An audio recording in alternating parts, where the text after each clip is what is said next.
I want you guys to answer the question. Did Saheed Vassell deserve to be killed by NYPD?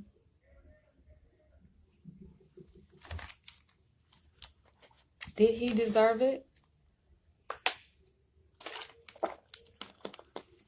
I'm going to talk to you guys briefly because I have some time. I just finished my classes for today before I get ready to head and leave from my school, head home. It's like just when we thought we could have a time to grieve Stephon Clark's death, here we are faced with yet another killing. It's not justified by police of an innocent black man. We are faced yet again with another killing. Did he deserve to be killed by NYPD? I'm like, what kind of society do we live in now where all it takes is a few calls to the police and they respond ready to kill? Especially, all it takes is them hearing that the quote-unquote suspect is black. That's all it takes. Apparently, all it takes is just a few calls to the police saying that a black suspect is holding what appears to be a gun for them to show up and open fire. That's what we have learned, because the way it's looking, you guys, and especially hearing the statement from the chief of police of NYPD, it looks like they're going to let this police off to say that it was justified. So the message that they're sending out to the world, to the community, to his loved ones, is that all it takes is for a few people to dial 911 and to say, these are the factors. A black man holding what it appears, not even that it is a gun, but what appears to be a gun. That's all it takes nowadays for the trigger-happy police to show up, not just with their guns drawn and ready to shoot, but for them to actually show up and open fire with no questions asked. Come on, you guys. Y'all know that don't make any sense. What happened to giving verbal commands? Whatever happened to police saying, stop, drop your weapon, and giving them a verbal command as a warning?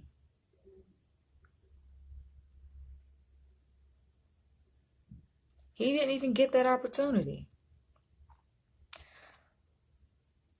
Only thing that he had in his hand was a metal object.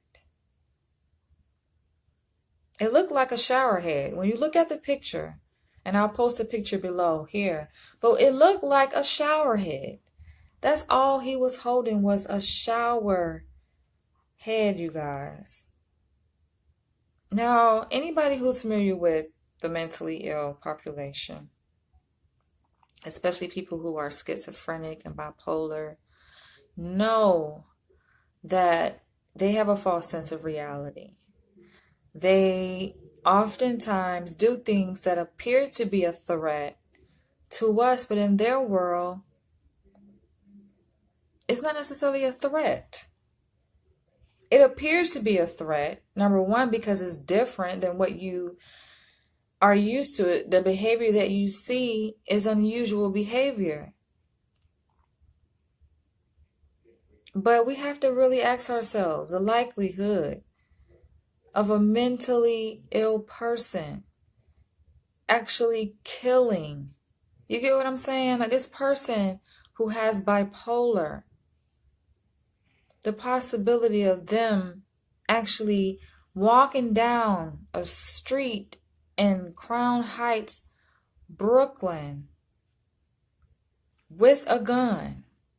They claim it would appear to be a gun. And we know this neighborhood, Crown Heights, is predominantly African American. It's a black neighborhood. You know, these are black people. That's why I'm having a hard time believing that, though, that the police are saying these reports, and in their report they claim that there were 3 911 calls. I have a hard time believing that part of the report,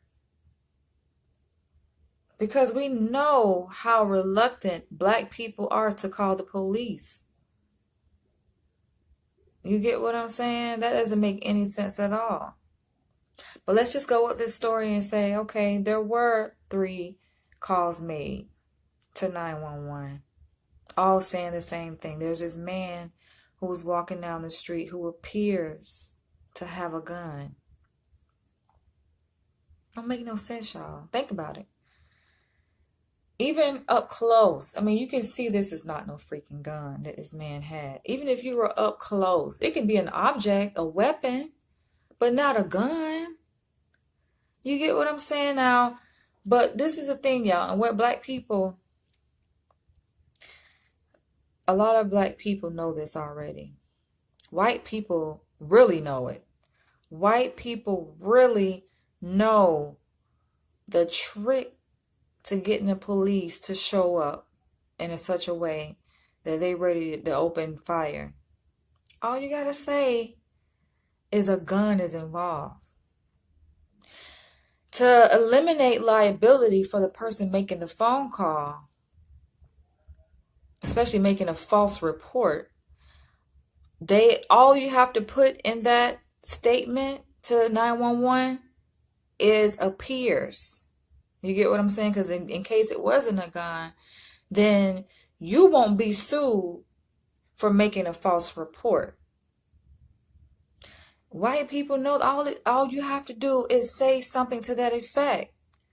They ask you, does this person have a weapon when you call 911? And there's any way to get the police to respond quickly, because we know there are variable times in which police respond to 911 calls. And that variability of the time response is dependent upon certain details that the caller states on that call. That's the reason why the operator asks that, to assess the severity of the situation. They're not going to respond so quickly to a call where there are not weapons involved. Not to say they're not going to respond. They're going to still come, but not as quickly. But if you say that a gun is involved, better believe the police are showing up. And they ain't just showing up. They're showing up ready with their guns. The outcry from the black community that you see is because how quickly they were to pull their guns out and shoot this man. We know that's bad policing. That's a huge mistake. Yes, all the white people watching this, because they identify with the white officers, are saying, you know what? They had every right to. That's their job. They have to protect themselves. They have to go home. True enough. I side with the police on that, You want to make sure that you go home at night, because at the end of the day, this is a job. You still have your own personal life to live. You still have your own life to live. So yes, that is of top priority. But please, come on. We know what you signed up for. You can't be so afraid of your own life and safety to the point where you go and jump the gun and pull the trigger on a person who is not even a threat to the extent that the callers made it seem to be. A gun. That's a serious factor in determining the severity of such situation. That's a huge factor for them to say this person appears to have a gun, but they will not. Okay, if they have, you guys who are watching this, if they have released the 911 calls, please share the link below. But I'm thinking they're not going to release those 911 calls because guess what? That's going to be a whole nother factor in determining this case. If the 911 calls were made by a white person, then we know what time it is. If they were made, and I think that's who they were made by. Not to say a black person can't make such a phone call to say, oh, we see a black person. Look, it appears to be that they have a gun and they trying to kill people. But I think, I don't know, black people got a little bit more common sense when it comes to stuff like that. You know, you can tell the difference between a gun and an object, you know? And to send the police after a person who has not harmed no one. He's just walking down the street. And yes, you guys can go and pull up the picture that the police have released based on this camera shot that they found of this man who was walking down the street, supposedly aiming this weapon, this metal pipe, at people walking past him. And the people who, let's go with that story, because who's to say that's even true, but let's go with that story that the police are saying. That people felt threatened. Let's say, okay, these people felt threatened for their lives because this man is walking down the street and they're concerned. Talking about, oh, they didn't receive a phone call saying this person was emotionally disturbed. Come on, you guys, that's bullshit. It's clear that this person is emotionally disturbed. He's sitting up here walking down the street pretending to hold a gun. Like, we cannot be that aloof, that blinded, that dumb, that we don't even know the difference between a gun and a shower head or a gun and a metal object. If that shit does look like a gun, please comment below and tell us what gun, what kind of gun does that look like? Because I'm sitting here looking at that object and I'm like, that don't look nothing nowhere near like no freaking gun. I never shot a gun a day in my life. I don't want to. I have no interest in guns in that way. But I'm like, there's no way you guys can say that that thing looks like a gun. Who in the hell would sit up here and make a false report to the police to say this person has a gun or what appears to look like a gun? That's bullshit. Knowing the police gonna show up ready to kill this man and take him out. That's straight bullshit, you guys. So now what is teaching people? What the media and what the police are teaching people? That's all it takes. That's all. This is always a lesson that comes out of this. They have to understand and look at the bigger picture. I think police departments, they don't want to take responsibility for their actions. But there's no way. Y'all got to get better with your policing, man. You got to get better. Yes, we need police. We do. You know, to protect the community and make sure the community is safe. We do need police. It's not to say that we don't. But y'all got to get better at the way y'all approach these situations. The police departments need to get better at training people. I mean, from this situation, I wonder if y'all going to create a training for police, new police coming in. Not just the old ones need to be trained, the new ones need to be trained. The new ones need to be trained, and the old ones. I think the old ones really are the ones who really need to be trained, because those are the ones who get complacent. They get comfortable with their role as a police officer as if they know how to do their job 100%. When a lot of them, they don't. Even if with 10 years, 20 years under their belt, they still can learn some things because times change.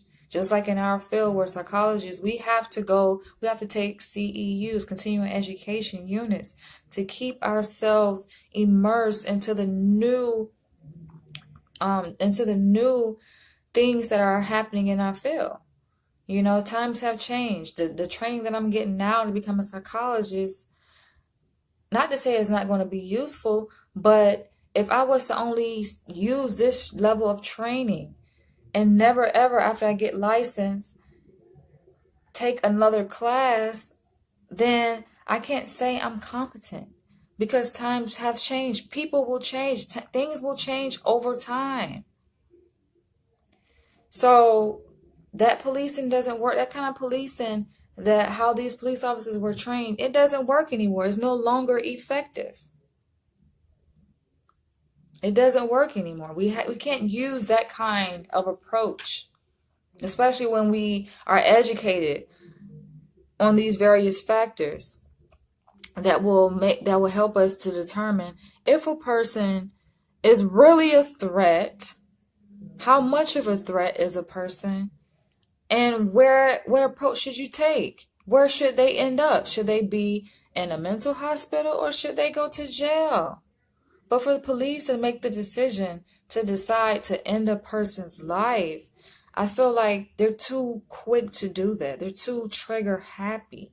That is the problem that we're talking about.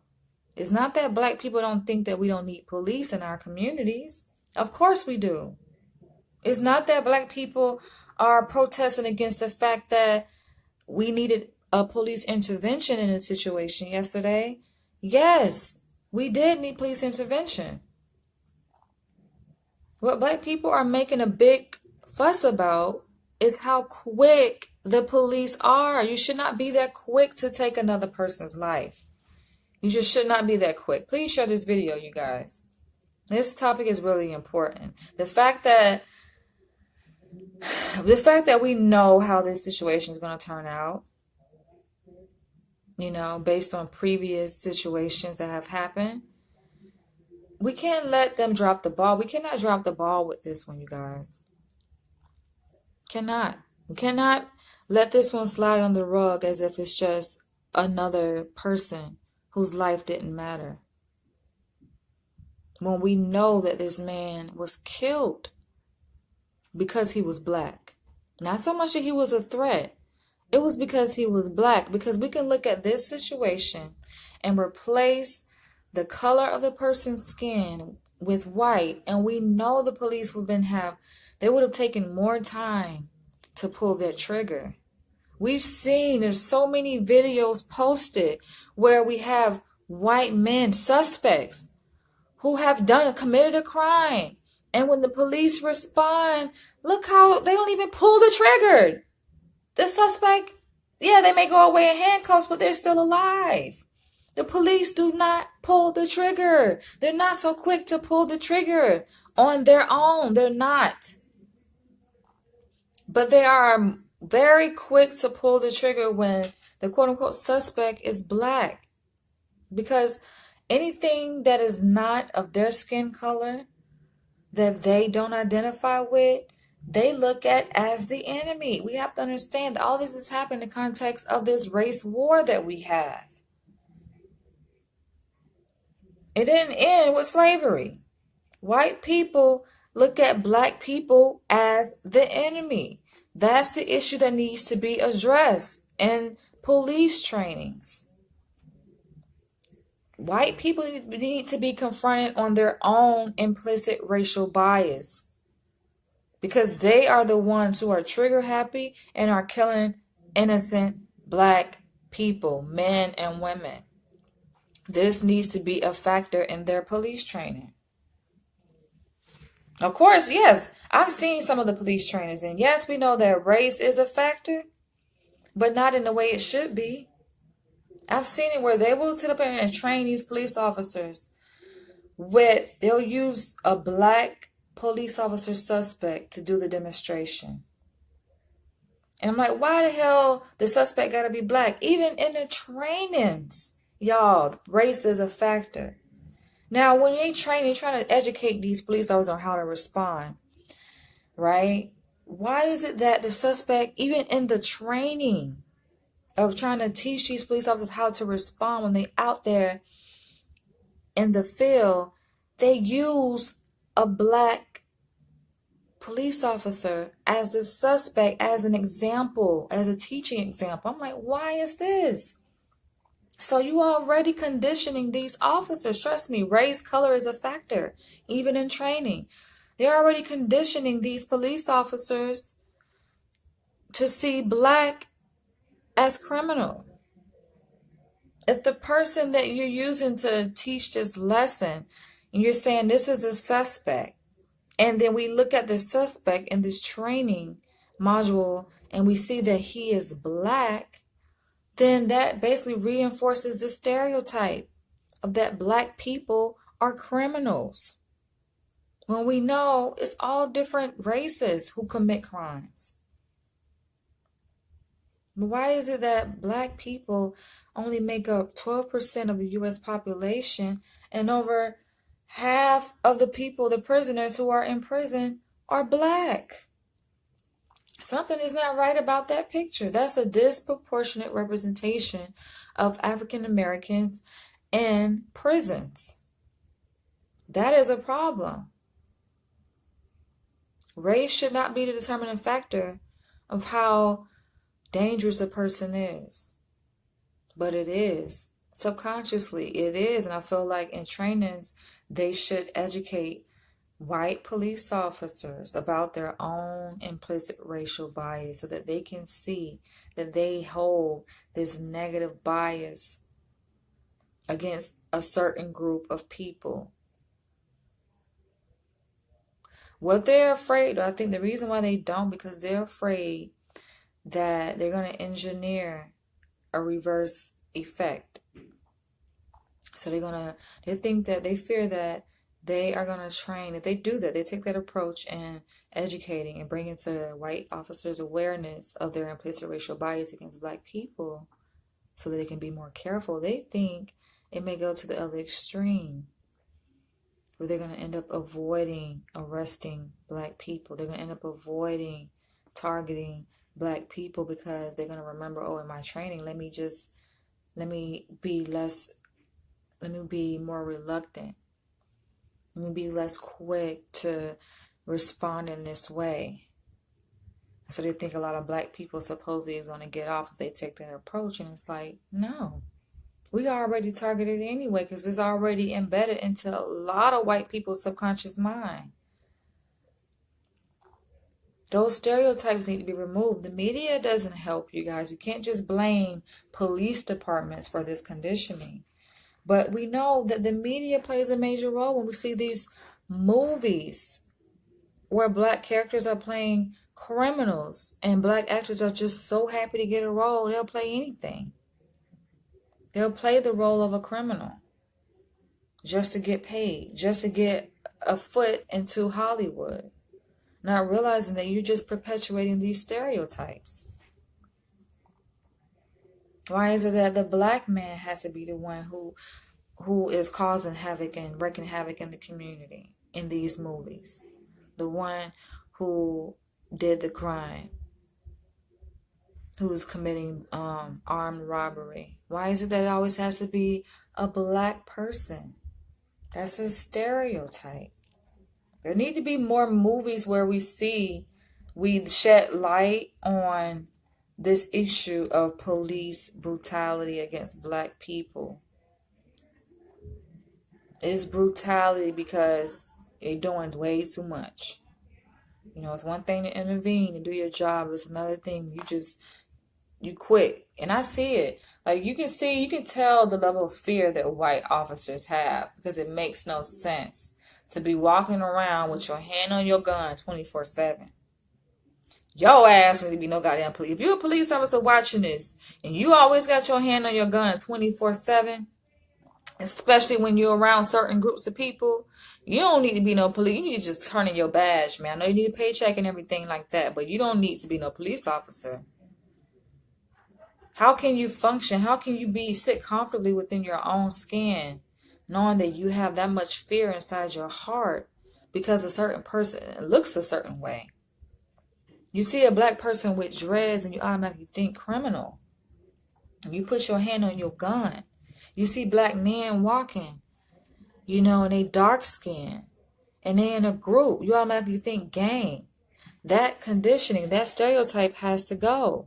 I gotta go, you guys. Oh my gosh. I hate to end this video so abruptly. I'm surprised. Look how fast 30 minutes has gone by. But I gotta go, you guys. I will catch you guys in the next video. It's unfortunate. All I can say is, rest in peace, Saheed, man. My heart goes out to his family. It's so unfortunate. I can see the pain in their eyes and their hearts. But losing their loved one, they wish, man, what could I have done to save them? They have to process this. I'm pretty sure they may have feelings of guilt because they're feeling like, man, what could I have done to prevent this thing from happening? They may think it's their fault. You have people comment and saying, oh, he deserved that. He deserved it because if his family was so... they cared. I'm getting ready to leave, you guys. But people are saying if his family cared so much about him, he wouldn't have been on the streets and and all of these excuses. And it's like, y'all, we can go back and do all this shoulda, coulda, woulda stuff. That's not gonna help nothing. It's not gonna help nothing. So I gotta go. This is crazy. I can't believe how fast time has gone by, you guys. Time is just flying. You can't use those excuses. There's nothing that we could say. Wrong is wrong. Wrong is wrong, and this man did not deserve to be killed. I want you guys, I phrase this topic in a form of a question because I want to hear what you guys have to say about this. I want to hear your perspective on it. I know everybody's entitled to their own opinion. Hopefully I can catch this freaking bus, y'all. I am so running high. Great. I'm trying to make it, but I just think it's so unfortunate. Please comment below. I know you guys seem to be more interested in hearing what I have to say. I want to hear your perspective. I've heard some of you guys' perspective on this topic. Some of you guys have shared with me what you think, about this killing. And I find it interesting for the people who are saying that it's good that happened, because if the police didn't shoot him, he probably would have went and harmed somebody and really did some damage to them with that pipe, which, to be honest, you guys, that could be a possibility, but for them to respond in the way they did, I'm like, it has to be a different way of responding to situations like that. It has to be a different way. So I gotta go. Share this video, you guys. And rest in peace, Saheed.